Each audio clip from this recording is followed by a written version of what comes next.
Russia has actually broken Article 5 now about 5 or 6 times. For me, the big lesson of this war is that if you don't have nuclear weapons, you are at risk. About this, we are underestimating the difficulty of this war, probably by a factor of 5. We don't have a generation of politicians in the West that have experienced this.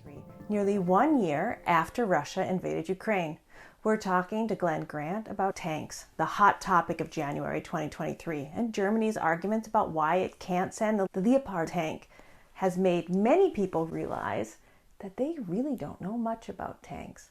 And it seems like a lot of people are asking Glen. I was in town for something, and I got pinged by a journalist from Ukraine who said, help me understand tanks. There's not just infantry fighting vehicles, there are also armored vehicles that is there. When you say armored fighting vehicles, most people think tanks. Your average soldier puts tanks in one block because they're different. They're commanded by different people. They're run by different people. And then you've got your armored fighting vehicles, which are two lots basically. One which is just an armored vehicle for carrying people. And, so it's a box, it's a bus, and it's got armor on the outside, sufficient that if an artillery shell goes off 20, 30 meters away, the guys inside stay alive. And what about mines? It's also armored from below often, right? They're not, yes, and some, but those are specifically for battlefields where you have got mines. So although they're proving useful in the front line in Ukraine, because the Russians have put a lot of mines down. But if you put down a serious anti-tank mine, then actually not much stops it, because it's going to pick the vehicle up and throw it up in the air because the power is so large. Is that what's usually laying on the battlefield? Anti-tank and anti-personnel. Of course, in the West, we've tried to remove anti-personnel mines because we're trying to be nice. But unfortunately, I don't know what you do about nice when your enemy doesn't. You know, and when your enemy's got hundreds of thousands of soldiers, and actually then the best tool for stopping him is an anti-personnel mine. So at the moment, with all the Russians coming in, anti-personnel mines would be an extremely useful tool to have a lot of on the battlefield. Ukraine probably won't be supplied those from any of its Western partners. No, and they're not making much themselves at the moment either. So I think you're right. So they're going to have to rely on other weapons. An armored vehicle with a weapon on top, with a gun on top. It's still an infantry vehicle. It's still for an infantry section. So it's a vehicle for taking larger risks. You're going forward with them. So if you're going to do maneuver warfare and you're going to be driving down roads heading towards Donetsk as fast as you can go, infantry need to be in a pretty strong, robust vehicle. Now, they can't go in a tank because there's no room, because of all the things, because of the gun and the. It's not just the gun. You've got the radios. You've got the ammunition in there. You've got your clothes. You've got your bags. You've got, your living kit. You've probably got a cooker inside. You've got tanks. And tanks, they are not infantry fighting vehicles for infantry. They are, they're a serious weapon to break things. It's power. The battle tank is something that we use on the battlefield. It is part of the combined arms battle. It's an important part of the combined arms battle. Without it, you cannot do proper combined arms battle because you don't have the power to break through things.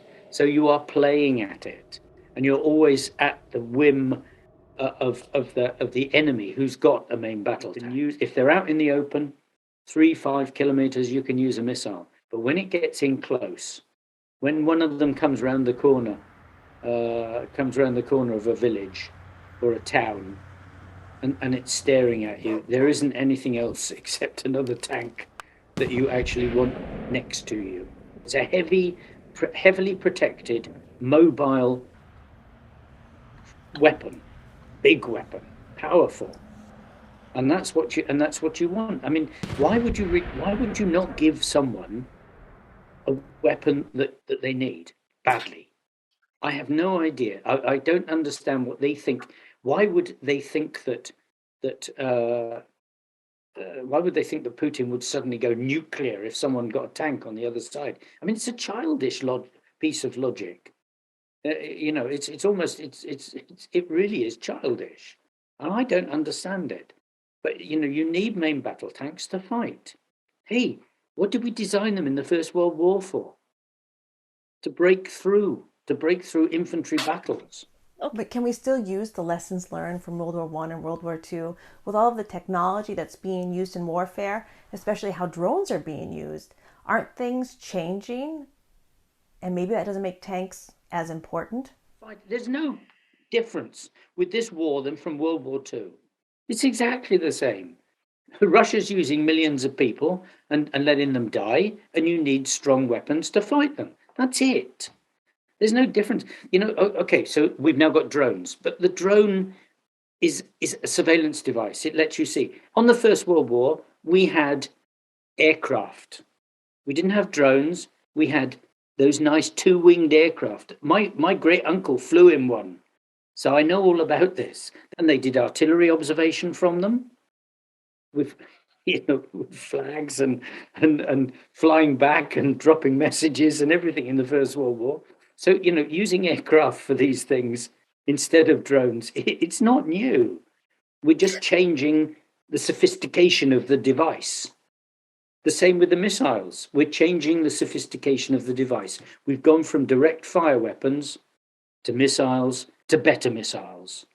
But it's not a fundamental change. We're not using laser directed beams and zap and people go up in smoke. That we're still using, kinetic weapons, ballistic weapons. It's still pretty much the same. When we get into time travel and zapping things with lasers over 7 or 8 kilometers and they go up in a puff of smoke, then there's a fundamental change. But it's still only a direct fire weapon. Right. How do you dig holes in the ground? How you exist, how you live, how you eat, how you resupply. All those things, how you give orders, how you look at the ground, they are all identical. They have not changed at all. Russian President Vladimir Putin thought that he could take Kyiv in just 3 days. In March 2022, after Russian troops were pushed back from Kyiv, even parade uniforms were reportedly found for the planned victory parade through the Ukrainian capital.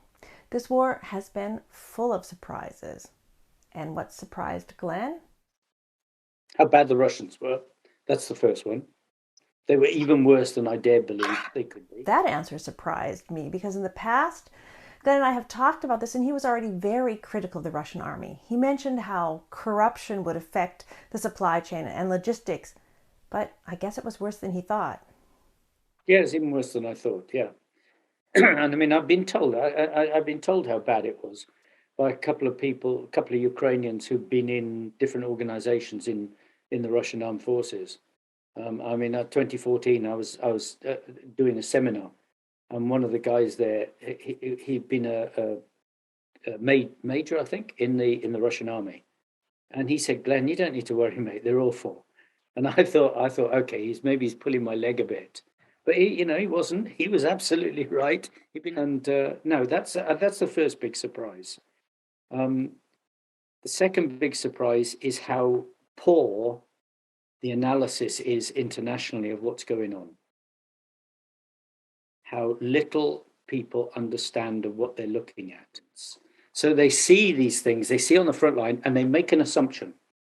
And this is what people like Scholz is doing, or other Germans. They make an assumption that they understand this. 3 and 3, it's 4, 2 and 2, but it's not. It's completely different. The war is the same. Don't get me wrong in that. But how we get to these things and what is happening is different. Because secrecy on the Ukrainian side, lies on the Russian side, just not actually understanding what people are doing in terms of training, in terms of preparation, in terms of their sophistication as soldiers, both sides. And people are making assumptions that they understand it because they are using what they know from the West. Is not understanding what's happening in Ukraine affecting how countries support Ukraine? Although Germany is actually number 3 in overall support, just behind the US and UK, why does it seem like Germany's support for Ukraine isn't as strong as other countries? I mean, I've been asking myself that question a lot. It could be that people are bought. It could be that their long-held beliefs are so strong that they're unable to actually break through them. My inclination is that some people have been bought, and maybe they don't want these things to come out as sharply as they could do, perhaps. But I mean, why is it history? I mean, they got so much history with Russia. I mean, for goodness sakes, they fought them to effectively to a standstill in Second World War. Why would you now want to? Do you have a guilt complex about that? Has Scholz got a guilt complex? We don't want to hurt Russia anymore. We hurt them enough last time. I don't know. From the senior people in Germany, you get two sides. You've got a whole group of people saying we must support Ukraine properly and getting quite vitriolic about it. And then you got Scholz saying we are supporting Ukraine, and then you got nothing happening. The one bit that is important, tanks, they've got huge capacity to support that. They're not doing. I mean, does he genuinely believe that Putin's going to throw a nuclear missile at Berlin if he sends tanks? I mean, that's a stupid piece of logic, because he isn't. Because it's just that would be the end of everything. There would be no more Putin. So there's no sense in doing something that clearly the fact that he's fighting, clearly the fact that he doesn't cross the boundaries into NATO at all. I mean, even when they dropped a missile on, and I'm pretty sure it was them, not Ukraine, into Poland, whatever anybody says, they were pretty sharp in saying it's not us, like little boys. So the Russians are not in the mood for doing anything outside of that narrow band that they've set themselves, which is trash Ukraine. So why does Scholz think otherwise? I don't know. History hopefully will tell us. I hope before I die, it's going to come out exactly why, whether he's got a dodgy bank account somewhere and with lots of money in it or something. In August 2022, Amnesty International released a report which criticized Ukraine for endangering civilians. The report was also criticized because it didn't address what the alternative fate of the country's civilians had been if Ukraine's military had stood aside. Groups like the Nobel Peace Prize Ukrainian Center for Civil Liberties are working to document what has happened to civilians in Bucha and beyond. What did you? I think that when people get into jobs like that, they either are recruited into jobs like that because they've already lost the plot of human life, or they go into a job like that and then they lose it. I mean, I can remember with that Amnesty, go back a long time ago.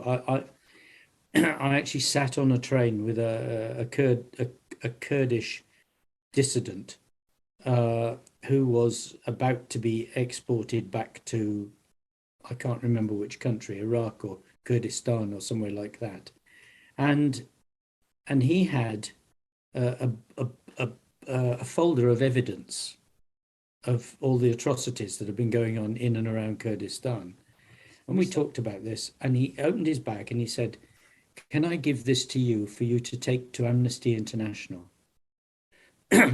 So I was taken aback. I said, "Yes, I will do this small thing. I'm going to London on Wednesday or Thursday." So on the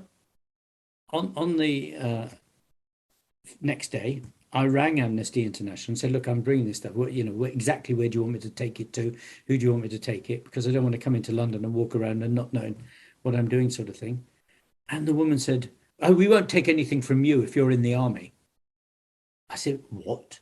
She said, if you're in the army, then you've done something to the file before we get it. I said, I'm a British Army officer. I don't do stuff like that. I wouldn't even know how to start. I said, this is a file. I've had a quick look at it. It's all, it's just documentary evidence for you. Well, we don't want it. And I took it to them the next day. And they were so sharp with me, so curt with me, because I was an army officer. So I must be a killer. And I was really, I think for the next 15 years, I didn't want to talk to anybody about Amnesty International. It really soured me.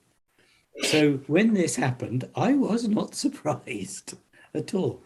They just can't. You've got Russians raping children down the road, and here we are, because the boys are trying to defend a village and they're near the school. Come on. Fighting for the life of a country. Of course they're going to be near a school or a kindergarten or someone's house or whatever. You can't.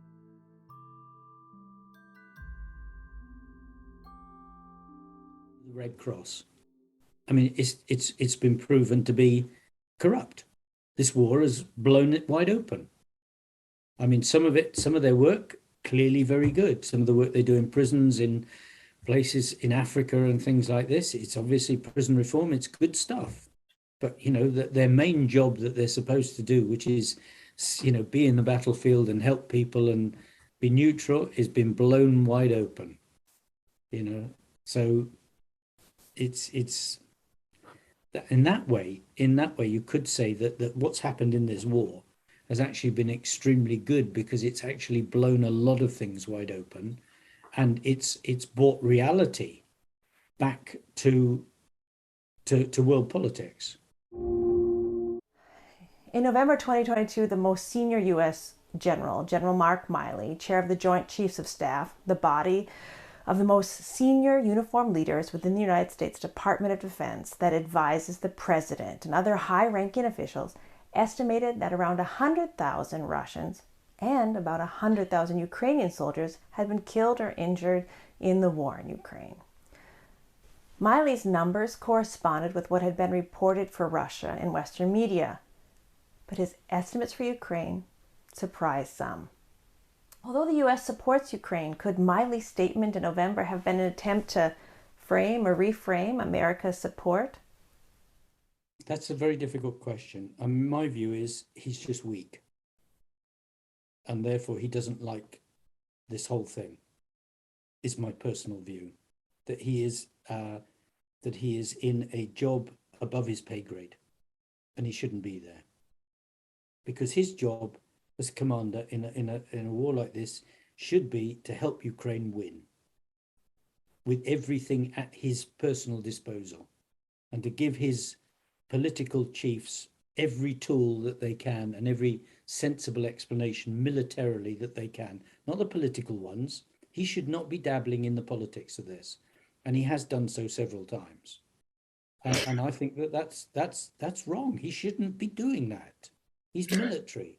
Okay, and when those numbers came out, 100,000 is the first thing someone hears, and it sounds like a lot, and they say killed or injured, and they lump those two numbers together. Is there no differentiation? Of course there is, and but it's very difficult if there is secrecy in there to understand how many people. But at the time, the best intelligence that we could get was that he was widely wrong with the Ukrainian numbers, and probably maybe even underestimating the Russian numbers. But okay, let's say it was 100,000, but the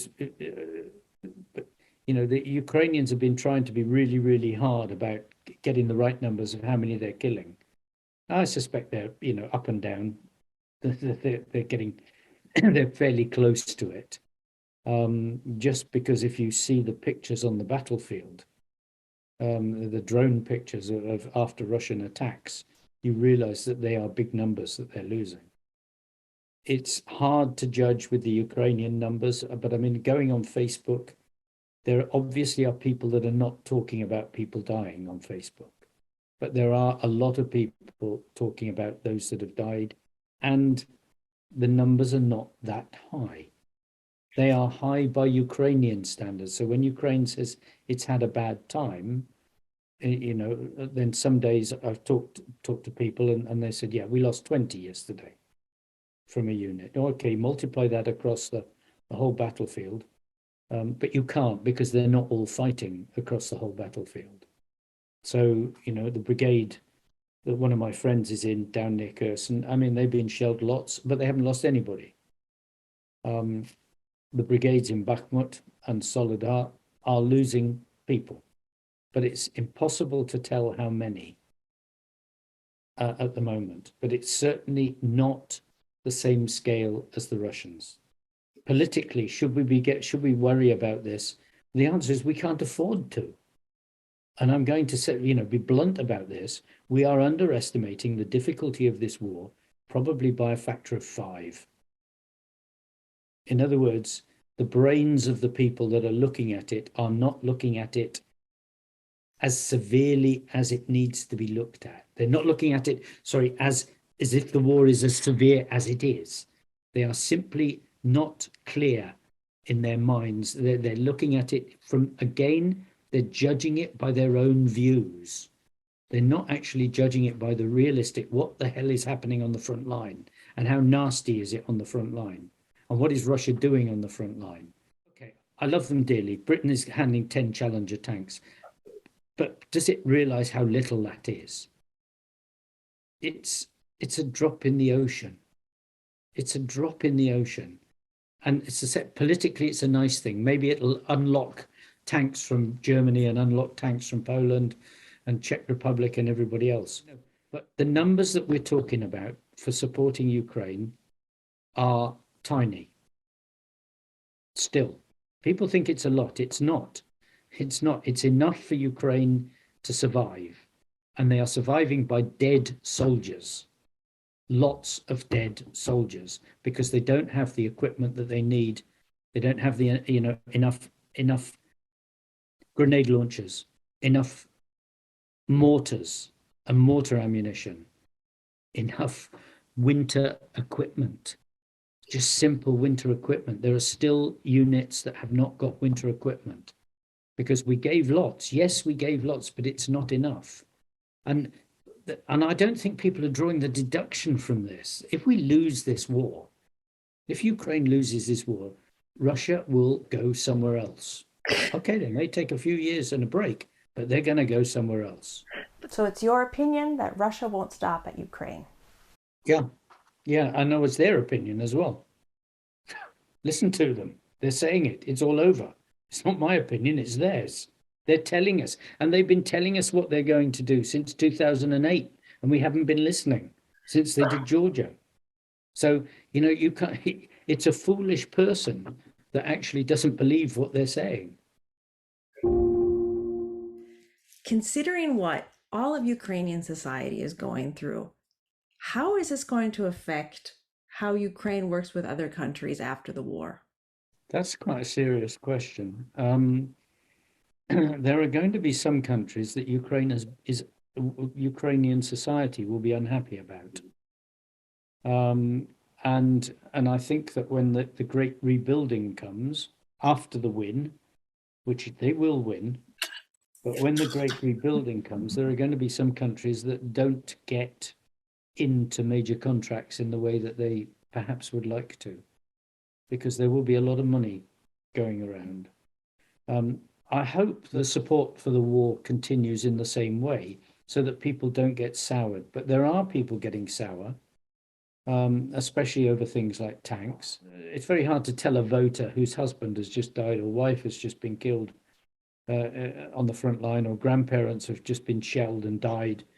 Scholz won't give you tanks, because it's impossible to understand that sort of logic from someone.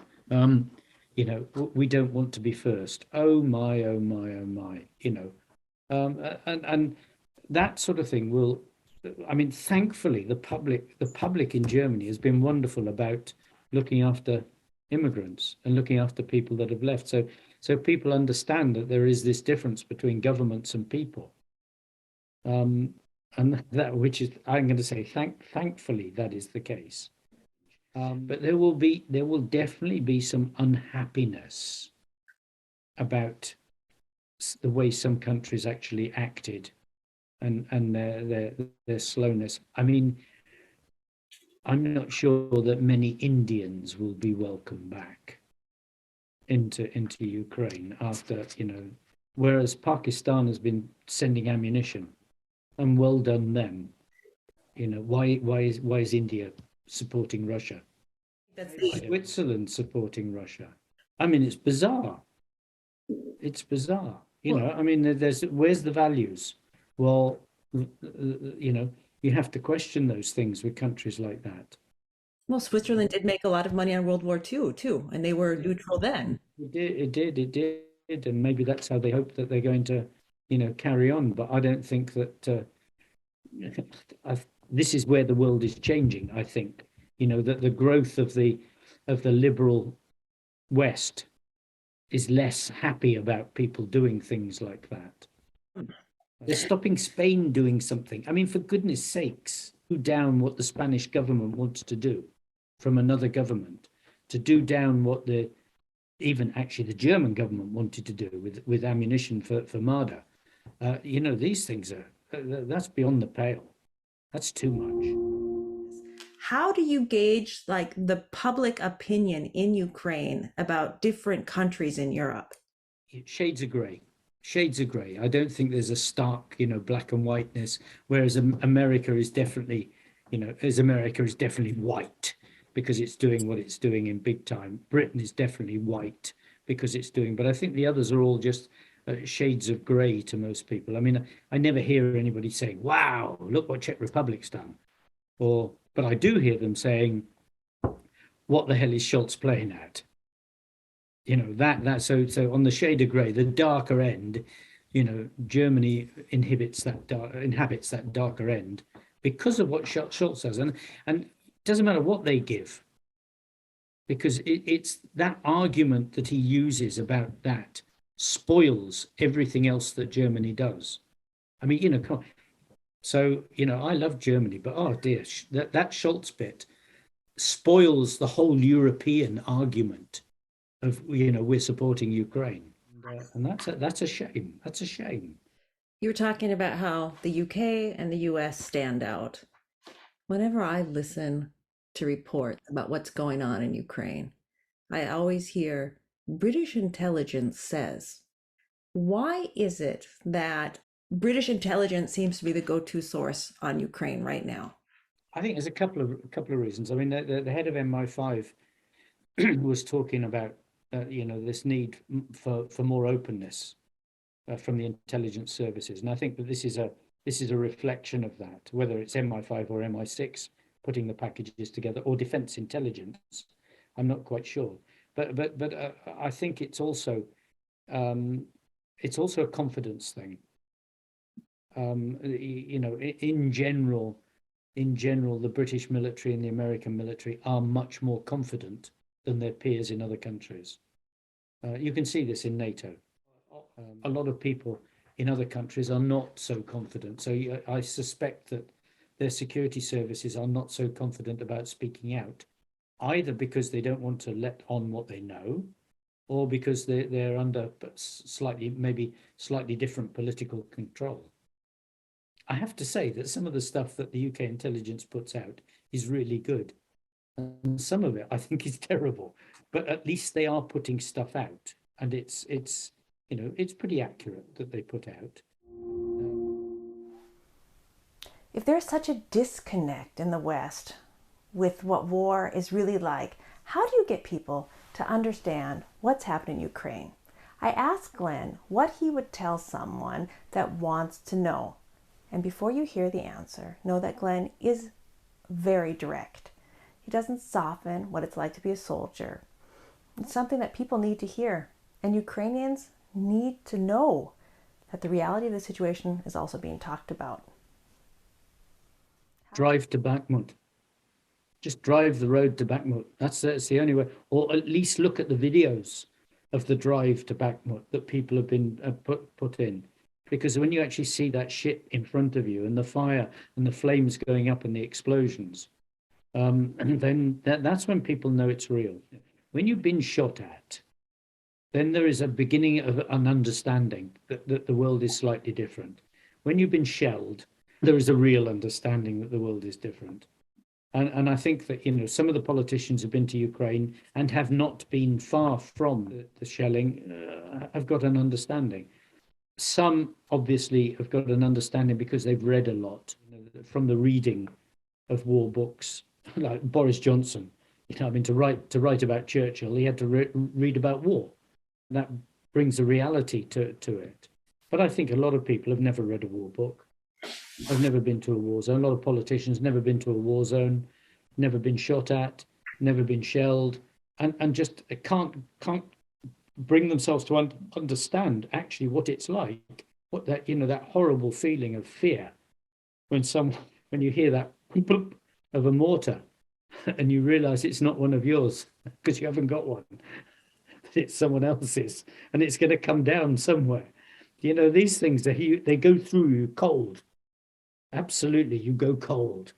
And you can't explain this to someone without them actually, in a way, seeing it or understanding it. Films don't help because, you know, because people fire off lots of ammunition and nobody really ever gets hurt. Or if they do get hurt, that's it, they're shot, they fall over, and you don't see any more about it. In reality, you know, when you come around a corner and there's one of your soldiers, as I have, and there's one of the soldiers had a bullet in the face, then it's shitty. Then it is really shitty, and it goes through you. The coldness goes through your body. You can't ever forget that experience, that feeling.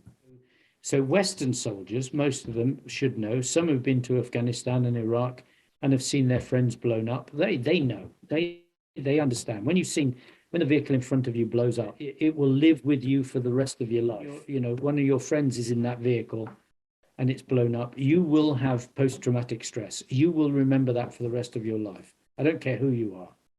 And we don't have a generation of politicians in the West that have experienced this. If war is so hard to explain, are people with really no idea making decisions? Yeah, and they don't understand. And they can't visualize it. They don't have the tools in their thinking armory to judge the sheer nastiness and evil of what Russia is doing at the moment. Hence, they downgrade it mentally. Maybe because they don't want to. Maybe because they don't want to actually to say this is pure. This is evil, pure and simple, coming towards us in a big nasty way. And you know, okay, so they get frightened, but they can't afford to. Politicians cannot afford to downgrade this war. And as I said, I think they're downgrading it by a huge factor. They just do not understand what's going on. I can't help them learn this, except talk about it and say, you know, you've got to go to Bakhmut. You've got to get close to Bakhmut and feel the terror and feel the pain. And actually, you know, one trip in an ambulance, armored ambulance, by a politician in most parliaments into Bakhmut and back out again. And you listen to how he talks when he comes back out. You know, Kiev's a walk in the park still, relatively, because the odds of you being killed in Kiev by a missile are tiny, even if it is loud and nasty when it goes over your head. How long is this going to go on? It's going to go on until the West actually wakes up and realizes it's got to do something, and it's got to persuade the Ukrainian politicians that they have also got to take this seriously. Because I'm sorry, but a lot of the politicians in Ukraine are not taking this war seriously. It's still somewhere else. Again, I go back to this comment I made, is that you know, Western politicians have got to understand the seriousness of this. Because if they don't understand the seriousness, then they won't understand the seriousness of the security guarantees, and they'll try and fob Ukraine off with, you know, we're not going to let you in for a long time, or we're not going to, even bad as it is in many cases, getting people inside NATO and getting them inside the EU at least gives some leverage. Even if that leverage is we can kick you out if you're bad. I mean, I think the first thing is that the security guarantee of being in the EU has got to change from majority. We can't kick someone out until except, 95% or all bar one. If one misbehaves, because we got the problem with Hungary, we got the problem with Turkey. I think the second thing that people have got to understand is that if Russia breaks up, none of those little countries that form the new ones are going to give up their nuclear weapons.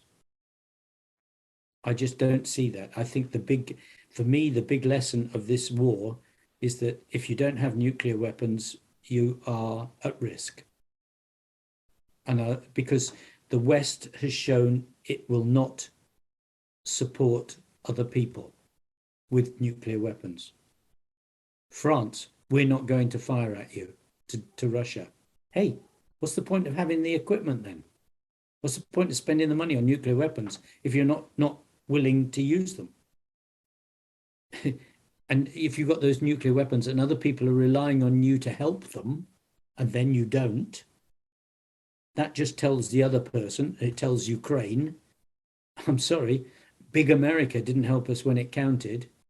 Britain didn't help us when it counted. Where are the British troops on the ground? Where are the American troops on the ground? Having signed this agreement, we should have kept our nuclear weapons. And I hear that from hundreds and hundreds and hundreds of people in Ukraine. We should have kept our nuclear weapons. Then this war would not have happened. Then Russia would not have been able to bully us. It would have been a different world. But, that's my big takeaway. So security guarantees, they're going to have to be rethought seriously. And they're going to have the words like, we will put troops on the ground, and that must be passed by Parliament. It must be in law, because things that are not in law and are not sort of almost constitutionally guaranteed won't happen. We've just had the living proof of that. So these guarantees are going to have to be a lot harder. And even Article 5 is a bit wishy-washy. Article 5 in NATO is going to have to be rewritten and rethought so that it's absolutely clear. Because Russia has actually broken Article 5 now about 5 or 6 times. Mines off Romania, so Romania can't use its shipping.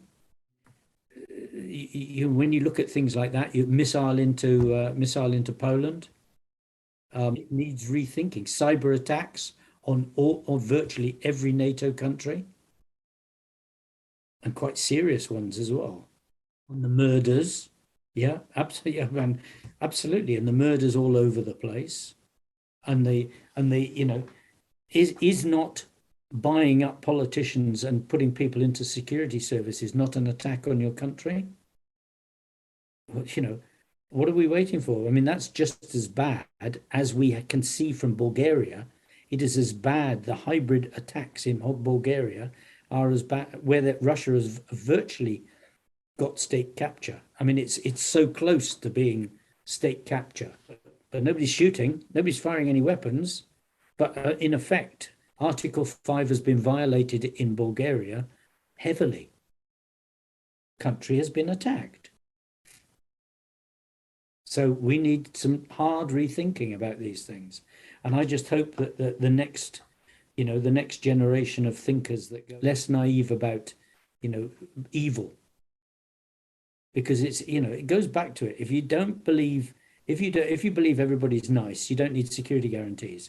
If you believe that the world is inherently at risk of evil, which it is, it is. Zimbabwe, China at the moment, Russia, North Korea. As long as you believe that don't believe that these people are going to do things and they're going to be evil, then you end up with pathetic security guarantees, unreal security guarantees.